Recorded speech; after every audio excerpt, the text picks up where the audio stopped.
Saudações, eu sou Marcos Fábio Alexandre Nicolau, professor do curso de Filosofia da Universidade Estadual Vale do Acaraú, Ceará, Brasil. E apresentarei um breve excurso sobre as lições sobre a filosofia da religião de Hegel, parte de nossa pesquisa financiada pela Fundação Cearense de Apoio ao Desenvolvimento Científico e Tecnológico. Hegel, em sua passagem pela Universidade de Berlim, proferiu as 4 lições sobre filosofia da religião, ocorridas nos semestres de verão de 1821, 1824, 1827 e 1831.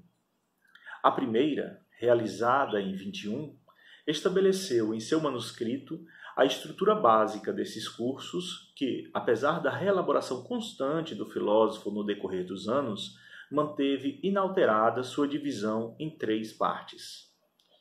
Introdução e conceito de religião. Religião determinada e finita. Religião consumada ou manifesta. No entanto, longe de ser um problema, esta postura revisionista diante do tema apenas demonstrou a relevância e a complexidade que a religião representava para o filósofo, além de constituir o principal testemunho da contínua evolução do seu pensamento neste ponto. Nesta década berlinense, o tema da religião fora debatido ainda em outros escritos, dentre os quais destacam-se os parágrafos 564 a 571, dedicados à religião revelada, segundo momento da seção sobre o Espírito Absoluto, presente nas 3 edições da Enciclopédia das Ciências Filosóficas, a Heidelbergiana, de 1818, a de 1827 e a de 1830. O extenso parágrafo 270 sobre as relações Igreja-Estado de sua Filosofia do Direito, de 1821. A breve recensão intitulada Prefácio à Filosofia da Religião de Hinrichs, de 1822. E algumas reflexões contidas nas lições de Estética, de 1820 e de 1829. E em seu epistolário. Em todos esses escritos, Hegel põe a religião como elemento necessário ao processo de formação e cultura dos povos. O que nos impõe considerar o caráter didático das lições sobre filosofia da religião, como algo que extrapola o mero interesse de pesquisa do professor e reitor da Universidade de Berlim, ou seja, a urgência desses escritos provinha da necessidade de estabelecer algo ainda em construção na cabeça do filósofo: o conceito de religião e suas implicações no mundo do espírito. Cito: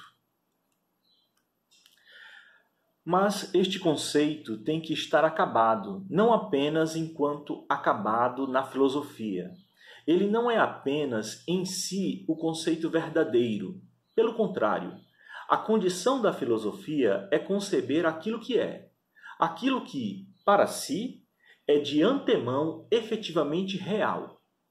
Todo o verdadeiro começa no seu fenômeno, quer dizer, no seu ser com a forma da imediatidade. O conceito tem, portanto, que estar disponível em si, no espírito, na autoconsciência dos seres humanos. O espírito do mundo tem que ser apreendido assim, diz Hegel. No entanto, a pergunta pela coerência sistemática dessas lições se impôs, já que tais anotações de aula não foram consideradas para publicação pelo próprio filósofo, denunciando o risco que se corre ao elucidarmos nelas um protagonismo que o próprio Hegel não as deu. Sabemos que o momento da religião já fora exposto tanto em seus escritos de juventude, quanto na Fenomenologia do Espírito, de 1807, enquanto momento predecessor ao saber absoluto. O que levanta a questão: o que mais se poderia acrescentar já que nessa fase berlinense, aparentemente, deveríamos ter diante de nós um sistema filosófico completo e acabado. A resposta é que encontramos nessas lições uma visão objetiva e detalhada da religião, ou em termos hegelianos, sua apreensão enquanto conceito. Notemos que as lições o expõem em uma perspectiva especulativa, pois aqui o processo dialético obedece a um silogismo objetivo. O conceito da religião foi exposto em seu dever histórico, desdobrando-se no tempo e na cultura humana. A surpresa ao considerarmos a relevância sistemática das lições sobre filosofia da religião está na consideração de que o velho Hegel ainda tinha o que evoluir em sua última década de vida, 1821 a 1831. Compartilhando aqui da constatação de Lardick, que dizia: é hora de falar do último Hegel. Se há algo que conhecemos pouco, é o último período do pensamento de Hegel em Berlim. Pois a plena realização da religião enquanto substância espiritual manifesta, a seu ver, ainda deveria ser explicitada didaticamente, já que fora apresentada de forma bastante resumida no terceiro volume da enciclopédia, considerada como a apresentação tópica de seu sistema filosófico.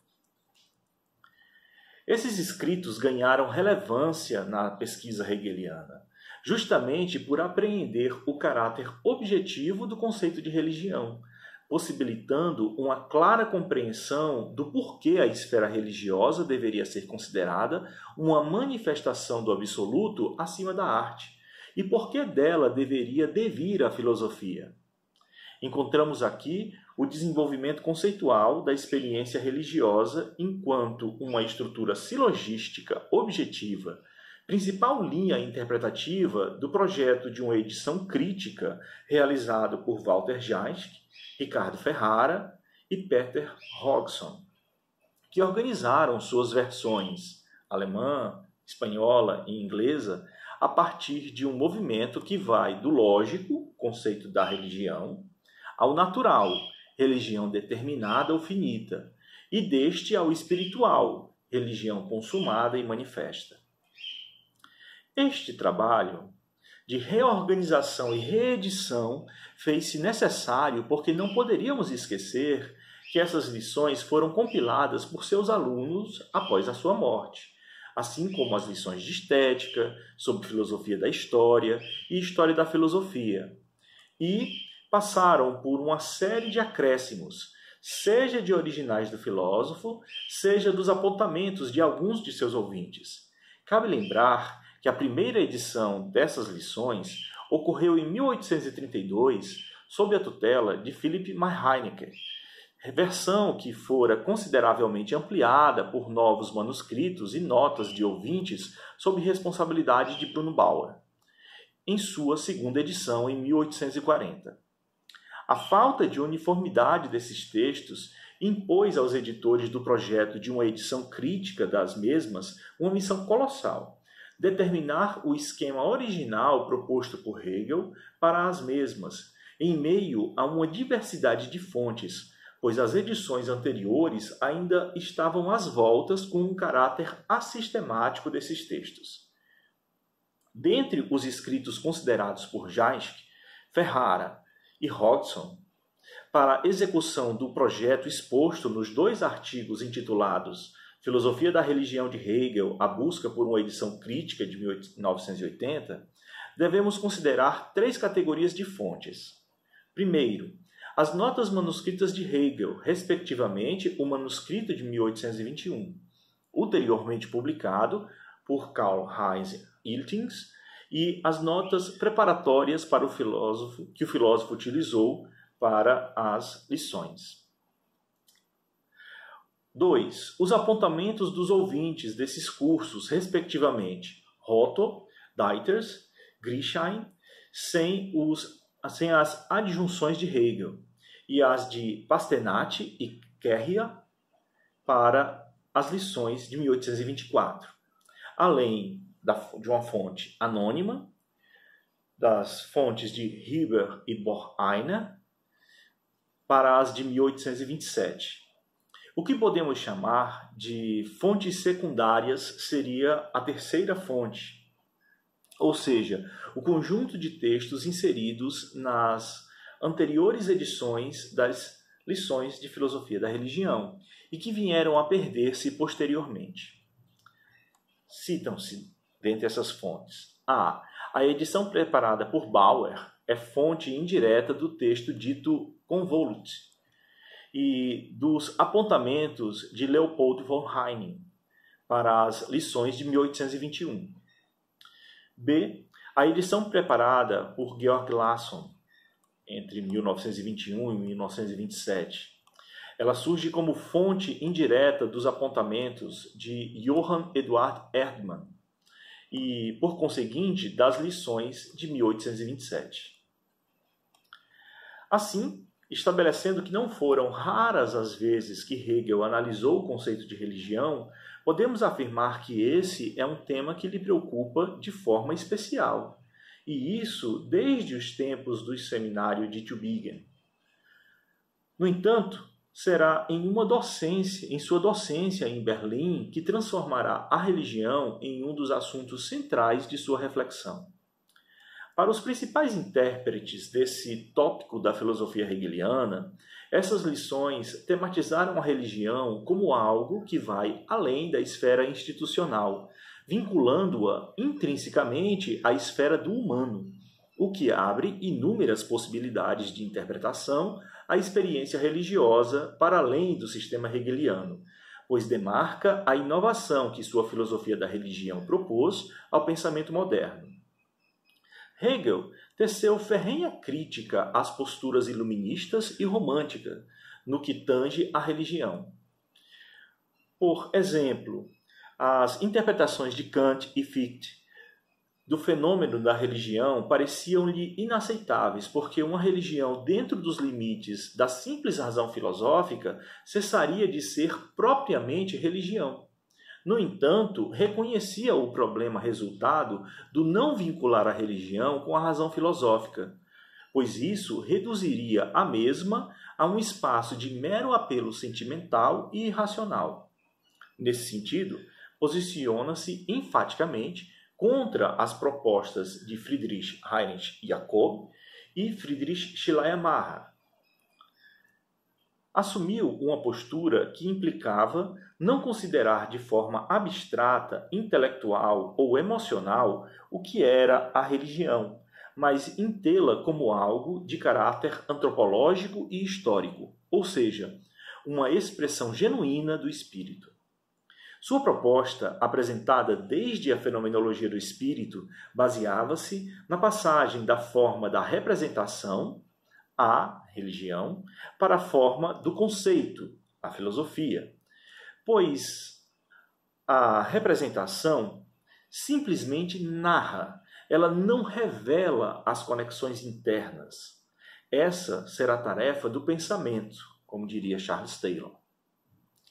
Tudo dependia da compreensão de que há uma identidade entre os conteúdos da religião e da filosofia, pois ambas tratavam do mesmo objeto, ainda que em níveis diferentes.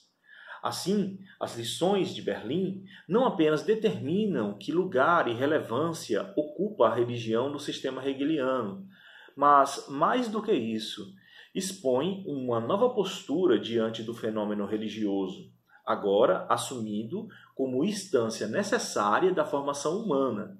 Entenda-se, instância necessária para a realização do espírito absoluto no mundo.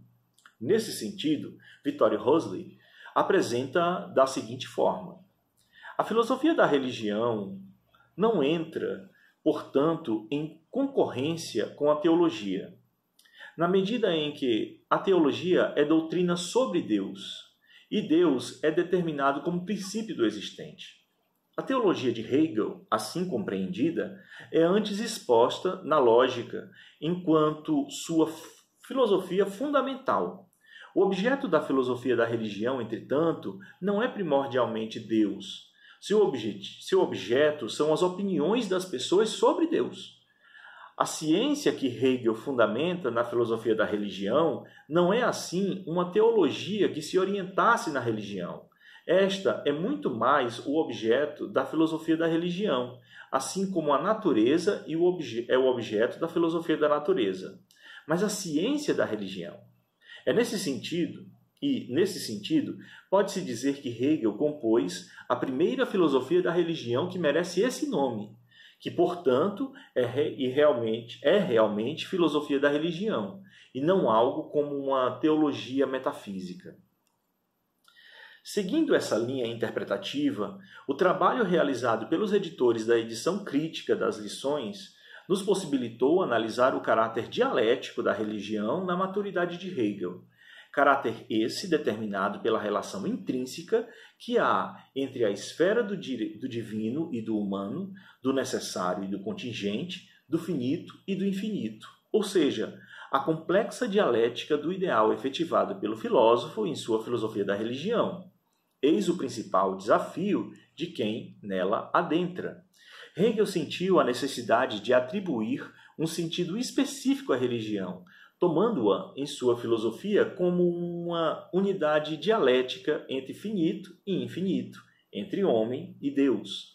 Diferentemente de outras filosofias que se esforçavam na busca de uma teoria que garantisse a reflexão filosófica de Deus, como Santo Anselmo, Santo Tomás de Aquino, Duns Scotus, Descartes, Leibniz, Kant.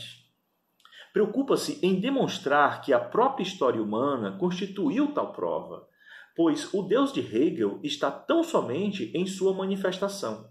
O espírito que não aparece não é, diz Hegel nas lições. Assim, quando Hegel fala da religião nessas lições, compreende-a como algo pressuposto e evidente na própria existência humana, ou seja, todo indivíduo está relacionado de maneira direta ou indireta com uma experiência que configura um saber sobre o espírito.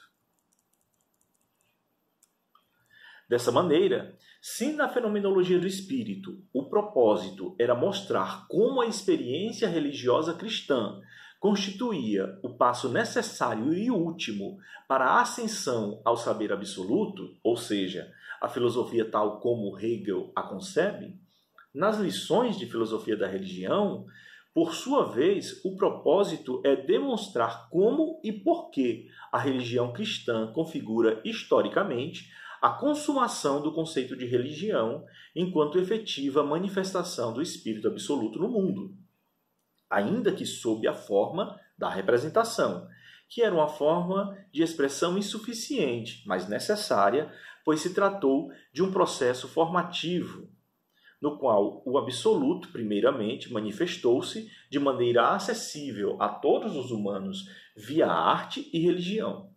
Assim, em sua filosofia da religião, surgiu a ideia de que a mesma correspondia a uma necessidade intrínseca da própria formação humana. Por isso, assumiu na história formas cada vez mais complexas e determinadas de culto, como se fosse orientada a satisfazer seu anseio, finitude, pelo absoluto, infinitude. Dito isso, passemos a uma breve exposição da consagrada estrutura triádica dessas lições, que, como acima mencionamos, foi mantida no decorrer das versões desses cursos. A, enquanto momento lógico, B, enquanto momento natural e C, enquanto momento espiritual.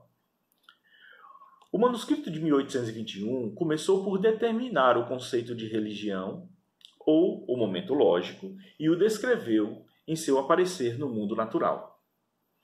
Nesse momento, a história das religiões cristãs, não cristãs, configurava a dimensão natural, o segundo momento, ou objetiva desse aparecimento do conceito no tempo, o que justifica o seu excurso histórico. Partindo da imediaticidade das religiões naturais para a reflexividade das religiões do sublime e do belo. Chega-se à religião da finalidade imediata, e aí nós teríamos primeiramente as religiões orientais, posteriormente as religiões judaica e grega, e agora a religião romana. E em um processo pautado em um ritmo dialético e especulativo. Tal percurso demonstra, em sua visão, o dever necessário da religião cristã, pois a consumação ou a manifestação de Deus, ou melhor, do Espírito absoluto em sua expressão religiosa, deveria constituir o momento espiritual de conciliação entre a exterioridade divina, expressa nas religiões anteriores, e a interioridade do culto religioso dos indivíduos, ainda fechados em suas subjetividades, efetivando, assim, o conceito de religião. Temos aqui, entre as religiões determinadas ou finitas e a religião consumada e manifesta, uma divisão. As primeiras são as religiões dos povos, todas condicionadas pelo tempo e pelas culturas nas quais surgiram, razão pela qual o filósofo as enquadra como expressões do espírito objetivo. A religião consumada, por sua vez, é aquela que efetiva o conceito mesmo de religião, que explicita, através de sua doutrina e culto, o espírito absoluto. Do ponto de vista doutrinário, compreende que o dogma cristão da Trindade, Pai, Filho e Espírito, é o que melhor apresenta a perseguida síntese dialética entre finito e infinito, própria do espírito absoluto. Pautado nessa estrutura, o filósofo vislumbrou, no próprio curso da história, o molde dessa progressiva realização do conceito na vida dos povos. Em sua interpretação, cada religião histórica constitui uma realização mais adequada do conceito de religião, o que torna a sua filosofia da história da religião um escurso didático e necessário. Hegel precisou desvelar como essas diversas religiões, ao longo da história, efetivaram esse conceito.